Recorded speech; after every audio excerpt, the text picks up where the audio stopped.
लड़कियों के फेवरेट नसीम शाह ने एक बार फिर कमाल का दिखाया है।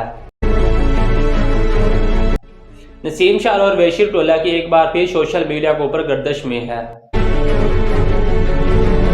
नसीम शाह और वैशी टोला की एक प्लेटफॉर्म पर मुलाकात हुई है। नसीम शाह और वैशी टोला है कौन? नसीम शाह पाकिस्तान के फास्ट क्रिकेटर बॉलर है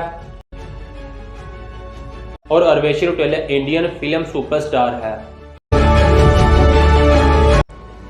इनकी पहली मुलाकात दुबई T20 वर्ल्ड कप के दौरान हुई, जिसके बाद गपशप के लिए जोर पकड़ा और सोशल मीडिया की ये दोनों जीनत बने। आप लोगों को पता है कि पाकिस्तान में PSL 2023 जारी है, जहां पर नसीम शाह की हैप्पी बर्थडे मनाई गई। अपनी तस्वीर अपने ट्विटर अकाउंट पर डाली, जहां पर अरवेशी टोला बगैर टाकरा किए रह न सके और नसीम शाह को हैप्पी बर्थडे डे डाला। तो फिर नसीम शाह भी कहीं रुकने वाले नहीं थे और वैशी टोला को भी थैंक यू डे बोल डाला, जहां से एक बार फिर नसीम शाह और वैशी टोला की खबरें जीनत में बनी हुई हैं,